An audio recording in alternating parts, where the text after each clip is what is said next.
स्वागत है आपका रियल न्यूज में। मैं हूं आपके साथ रवीक्षा शर्मा। आगे बढ़ते हैं आज की ताजा खबर की ओर। उत्तराखंड में शिक्षकों ने अपनी दो प्रमुख मांगों को लेकर सरकार के खिलाफ आवाज बुलंद कर दी है।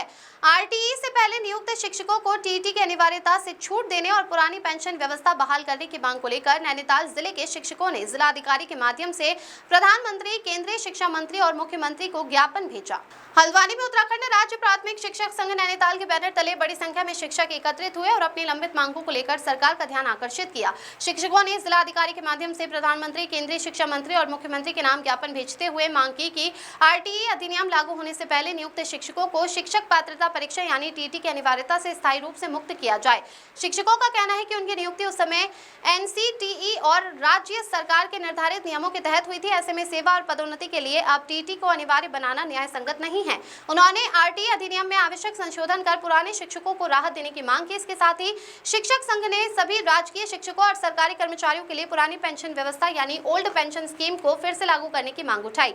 उनका कहना है कि नई पेंशन व्यवस्था कर्मचारियों के भविष्य की सामाजिक और आर्थिक सुरक्षा सुनिश्चित नहीं कर पा रही है। शिक्षक नेताओं ने सरकार से दोनों मांगों पर जल्द सकारात्मक निर्णय लेने की अपील की। इस दौरान जिलाध्यक्ष मनोज कुमार, जिला मंत्री बंशीधर कांडपाल, जिला कोषाध्यक्ष नवनीत चंद्र सहित बड़ी संख्या में शिक्षक मौजूद रहे। अब सभी की निगाहें सरकार के अगले कदम पर टिकी है। देखना होगा कि शिक्षकों की इन लंबे समय से चली आ रही मांगों पर सरकार क्या फैसला लेती है। विनोद कुमार अग्रवाल की रिपोर्ट।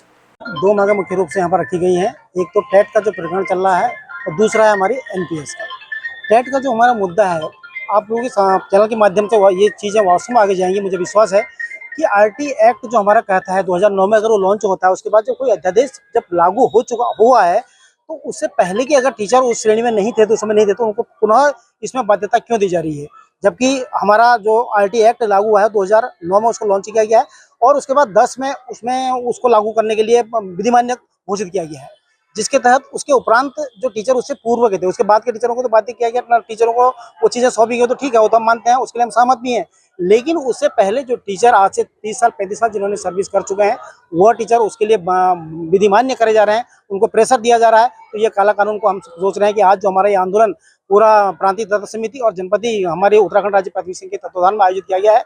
इसमें यही हमारी मुख्य मांग रखी गई है कि इस काले कानून को सरकार वापस ले और टीचरों को इस टीईटी से मुक्त करे। दूसरा हमारा जो है एनपीएस का सर दो चीजें इसमें एनपीएस में आती हैं कि एक पुरानी पेंशन और एनपीएस। न्यू पेंशन स्कीम जो है वो वास्तव में एक सोची गई साजिश के तहत टीचरों को दी जा रही है, जबकि सब कोई पता है कि एक पेंशन जो है एक वृद्धावस्था जो हमारे जो ग्रामीण क्षेत्र में जो हम लोग जो एक सामान्य परिवार से निवास करते हैं उनका एक आसरा होता है वृद्धावस्था में बच्चों को पालन पोषण करने का, लेकिन आज सरकार के द्वारा उसको जो है खत्म किया जा रहा है। तो इसकी हमारी मांग है। क्या नाम है आपका? मेरा नाम नवीन चंद, जिला कोषाध्यक्ष नैनीताल। देखिए, ये पूरा जो राज्यव्यापी बल्कि राष्ट्रव्यापी जो एक कार्यक्रम आंदोलन चल रहा है, इस दो महत्वपूर्ण बिंदु हैं। इसमें एक तो शिक्षक पात्रता परीक्षा टेट, टीचर एलिजिबिलिटी टेस्ट, और दूसरा पुरानी पेंशन बहाली ओपीएस।